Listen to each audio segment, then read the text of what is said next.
Hey guys, Peter here to do an album review. Today I'm here to tell you about the latest album from Opeth in Cauda Venenum, out September 27th on Nuclear Blast. This album has 10 tracks and it's 1 hour and 8 minutes in length, and this is the band's 13th full-length album. And this album is being released all in Swedish. Having said that, for those of you that would prefer an English version of the record, one is available as well. So you can listen to the whole album in Swedish, which is the original release, or you can listen to the album all in English, which is the second release of the same record. Alright, so this is an album that in my opinion, it really takes a long time to digest. This is not an album that you really can grasp the full concept, the full idea of the album after listening to it once or twice. It has taken me 8 full plays through the record before I even decided to sit down and record this review. And I still don't feel like I really grasped the overall idea behind the record. I feel like this is one of those records where the journey is more important than the destination. So I don't feel necessarily like I have to understand the destination of where this record is taking me, but I do enjoy the journey. And that to me is important. If you get stuck on understanding where you're going without enjoying how you're getting there, this album is gonna fall through the cracks for you. And perhaps that's a mistake. You should really just take it back and imagine that the best way for me to put this album in words is you're getting a glimpse inside the mind of the creator of the record. So as if you were doing a scan of a brain, you don't know what the brain is thinking. You only see the biological, chemical results of how that brain works. This album is just like that.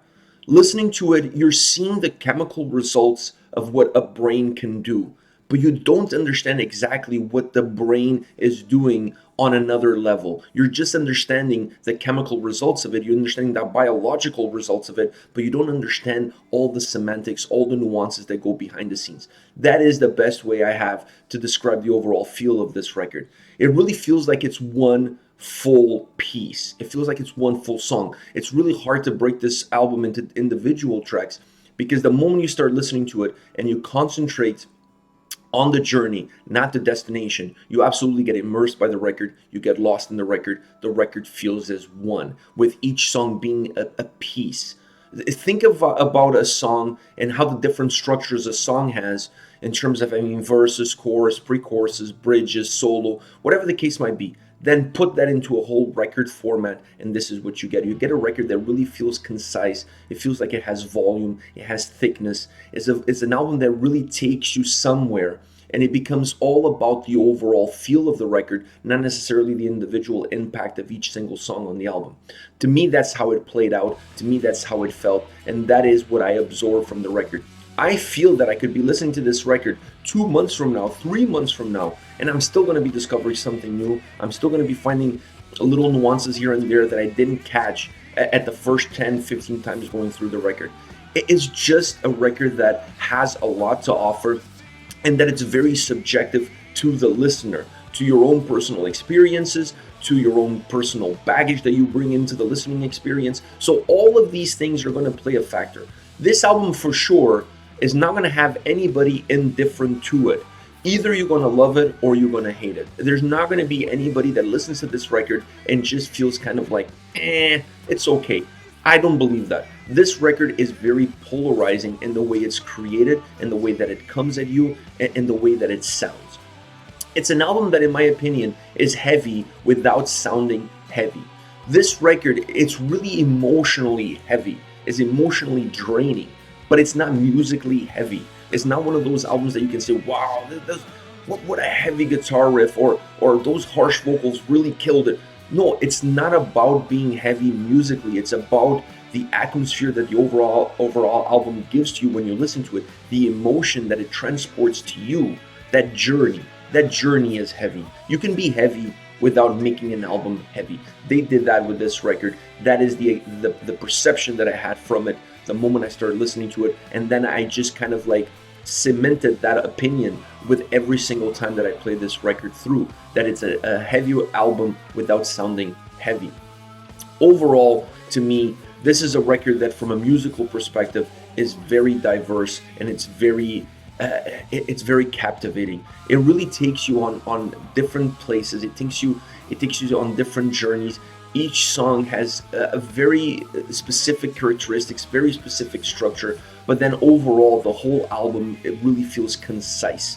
It's an album that has a magnificent structure as far as how it starts, how it develops, and then how it ends. Starting off with Garden of Either Earthly Delights, what a great opening track, almost dreamlike. It felt to me that I was listening to the audio format of a dream, of somebody's dream. It felt very disconnected at times. It felt very broken. It pretty much similar to how most of the record really sounds like.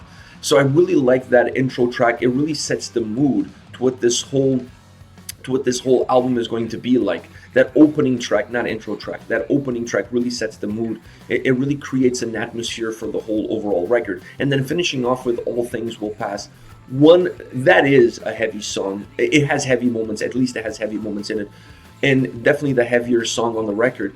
But it's such a magnificent, epic, over the top, just grandiose track. I love that is the closing track on the album. It allows the record to come full circle. It allows the full experience to just really come to fruition on their last track. That is the climax of the record. That last track is without a doubt the end of the journey and getting to the destination. Without a doubt, as far as I'm concerned, that's how I felt listening to this album. Musically, the album is absolutely flawless. I really don't think that this album has anything that you can pinpoint that you would say that doesn't belong there, or is a little bit out of place, or it just doesn't fit with the mood of the record or the mood of the song. Musically, this album, in my opinion, is flawless.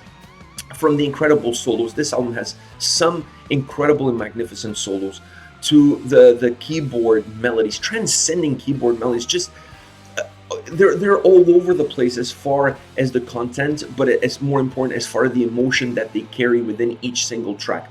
The orchestration that they use on this album, the way this album is put together musically is just absolutely firing on all cylinders. I really couldn't find any little thing that didn't belong where it was, that you could think, oh man, maybe this thing could have been differently. Musically, this album is absolutely flawless. Vocally, this album, if you're a fan of their later records, this album is not going to surprise you as vocally, and it's not going to surprise you necessarily overall. Having said that, there are some unique characteristics to this album that make it very special. But vocally, this album is clean vocals all the way through. Having said that, there are some layers to the vocals, and there's some different approaches in delivery to the vocals throughout the record. So there are some nuances to the vocal tracks on this album, but you're not going to get harsh vocals or growls. That's just not what this record is about. So if you're going in expecting that, and that is going to be one of the key factors that's going to determine your listening, experiencing pleasure, you're perhaps going to be disappointed. But if you're a fan of their later records, you understand exactly where they're going, you understand the evolution that the band is going through, and you perhaps understand that nothing sits still in the course of time. Everything has its own place, everything has its own inner demons that really push you to change things within yourself and within your surroundings. So this album is really a showcase of that, and vocally as well. Everything is about the clean vocals, everything is about harmony, is about melody, it's about really transcending the sound, and they did that with clean vocals without having to use harsh vocals. Once again, you can have a heavy album with that sounds heavy without being necessarily heavy from the traditional aspect. Now, overall, this record is, I'm going to say, it's not the band's greatest album ever, but it is one of those that I really feel that is very interesting, and it's one of the most self-defined records that this band has ever released to date. While it may not be the greatest, it's definitely one of those that's going to mark their career. It's going to be one of those that's going to create a stamp in their chronological time frame of albums that they've released, because this, in my opinion, once again, one of the most self-defining and self-defining albums that they've ever released up until now. As far as tracks are concerned, I really want to start with Lovelorn Crime. I love this song, and by the way, I'm going to use the English names, not the Swedish names, because I don't speak Swedish and I don't want to butcher the names. So Lovelorn Crime, I really want to start off with this song because it's such a dark love song. It really feels like a love song to me. So it's a really dark love song. I really love the beautiful piano and vocal combo that gets the song started. Just beautiful harmony between those two elements, creating this fog and haze that just really permeates throughout that opening moments of the track.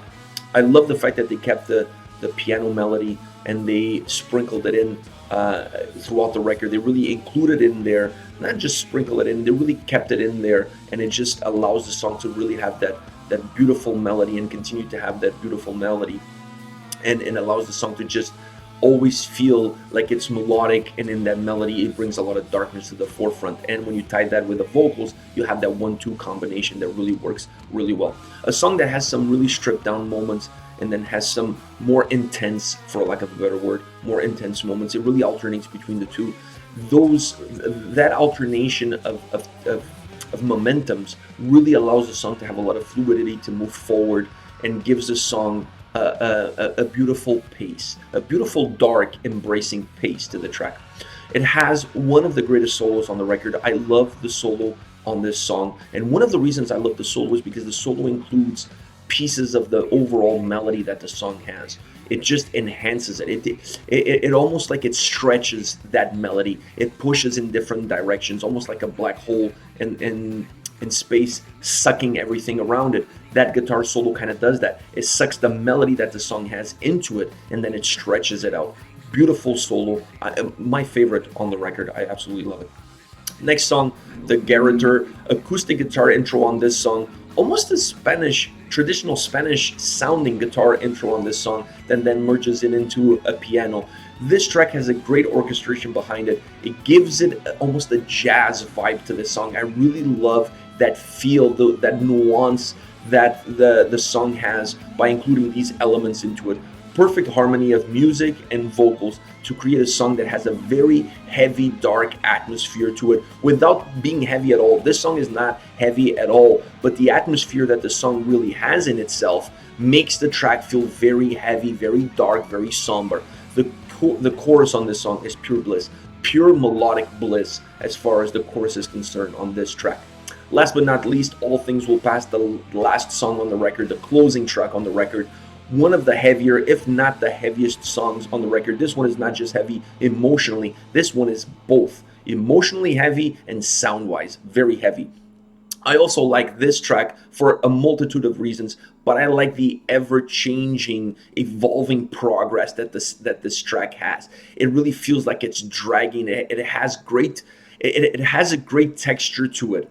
Great acoustic guitar melodies, really sprinkled, not necessarily sprinkled in, but they're there, but sometimes they're a lot more noticeable than others. But I really love that aspect of them using those acoustic guitar melodies throughout the track, almost like raindrops. It just gives a very nice atmosphere to the overall song. The chorus is heavier than the verses. This is one of those songs that really has that dynamic of having a much heavier chorus than the verses, but the two are really blended well together. They really flow well one to the other, so you don't necessarily feel like there's a cut or there's a break within the track. Overall, this is my favorite song on the album. Magnificent track, magnificent way of closing off the album, the climax of the album, if you will. And I love the melody that it closes off the track. The overall melody that closes off this song has a feeling of ending, but at the same time of a new beginning. Almost think about a movie, and when you have a movie that's a trilogy, and you're looking at the first movie of the trilogy or the second movie of the trilogy, those movies tend to end in a way that still has a little bit of a cliffhanger to it that connects you to the next one. This album with this song does that. It has a sense of closure, has a sense of climax and closure with this being the last song on the album. But at the same time, that melody at the end gives you a sense of a cliffhanger that allows you to wonder into what the next record is going to be like. And I really hope it continues off of where this one left us. So absolutely magnificent, epic track to close off this really incredible record on all fronts. I was just taken back by how powerful, how draining the listening experience of this record was, because it's really an emotionally heavy and an emotionally driven record, like I said before. All right, guys, let me know your thoughts on Opeth and their latest album. use the comment section below. Let me know your questions, your thoughts. Like always, I'll be reading them and getting back to you. Take care, guys.